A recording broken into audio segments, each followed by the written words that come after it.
Siapakah Agong P. Ramlee?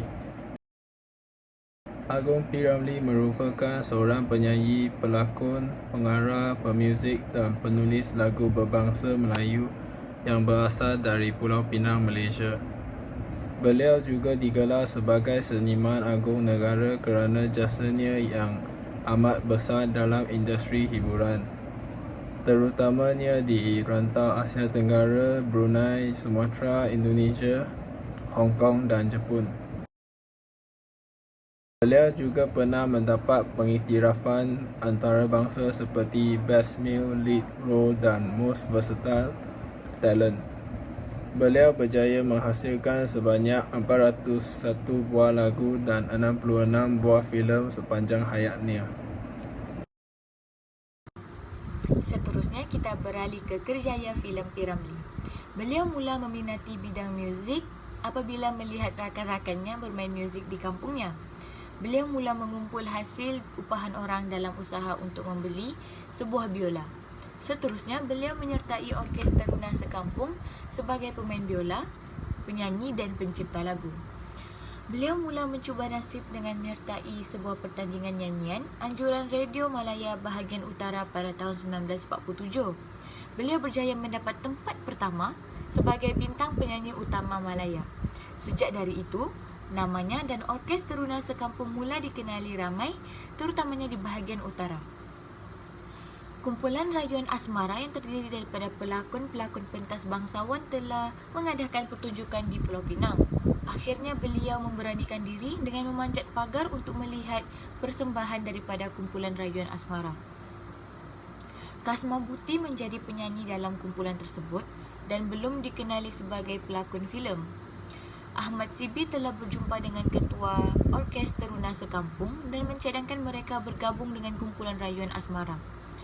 P. Ramlee telah berjumpa dengan Kasma Buti buat kali pertama dengan pemain saksofon iaitu Jaafar yang merupakan bapa tiri Kasma Buti.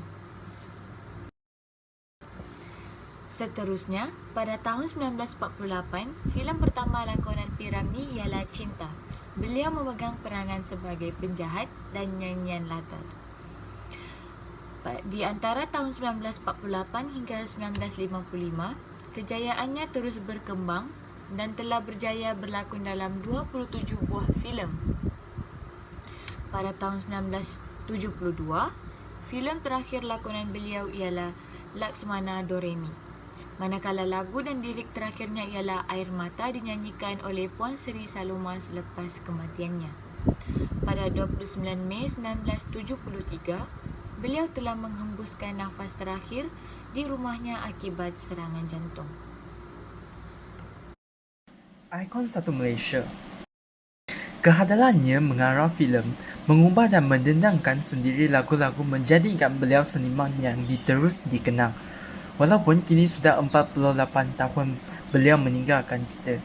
Namun, apa yang lebih menarik adalah sebilangan filem arahannya pada 1960-an dan awal 1970 sudah menampilkan ciri-ciri perpaduan kaum seperti Melayu, Cina dan India hingga ramai kini melihat beliau sebagai ikon satu Malaysia.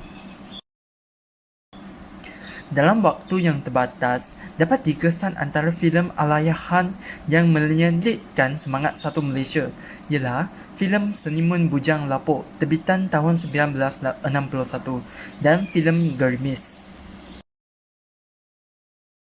Dalam Gerimis, P. Ramlee yang memegang watak utama sebagai Kamal, seorang anak yang cenderung kepada bidang seni lukis, jatuh hati kepada seorang penari kelab malam berbangsa India, iaitu Leila. P. Ramlee menggambarkan di dalam negara makjuk seperti Malaysia perkahwinan campur itu sebenarnya bukanlah asing dan telah membuka mata serta mengumpas persoalan masyarakat tidak perlu timbul syak wangsaka antara kaum. Bukan sahaja kalangan rakyat biasa, Malak Cerdik Pandai juga meminati dan turut menganalisis keunikan filem-filem dan sentuhan galbu lagu-lagu P. Ramlee, termasuk bekas Pesuruhjaya Tinggi Malaysia ke Singapura, Dato' N. Parameswaran. Beliau pernah berkata, rakyat Malaysia harus menghayati semula beberapa filem P. Ramlee kerana berjaya memupuk semangat perpaduan pelbagai kaum di negara ini, khususnya antara Melayu, Cina dan India. Bendahari Agung Parti Gerakan Datuk Eng Cheng Chin pula berpendapat wajar P. Ramlee dinobatkan sebagai ikon satu Malaysia kerana sumbangannya yang jauh mendahului wawasan negara ke arah itu. Filem-filem P. Ramlee wajar diulang tayang kerana ia mendidik rakyat Malaysia menghargai keharmonian hidup berbilang kaum dan membolehkan rakyat ketawa bersama sebagai satu bangsa, katanya. Benarlah kata bijak pandai bahawa untuk melangkah dengan pasti ke hadapan, kita perlu sesekali menoleh ke belakang, mempelajari daripada pengalaman supaya dapat melangkah lebih gagah dan tidak mengulangi kesalahan lama. Marilah kita sama-sama menghayati dan menghargai idea yang diterapkan oleh ikon satu Malaysia ini. Sebutan terhormat P. Ramlee, 9 filem yang terbaik adalah yang seperti berikut. Antaranya ialah Madu 3, Ibu Mertuaku, 3 Abdul, Ang Tua dan sebagainya. Sekian, terima kasih.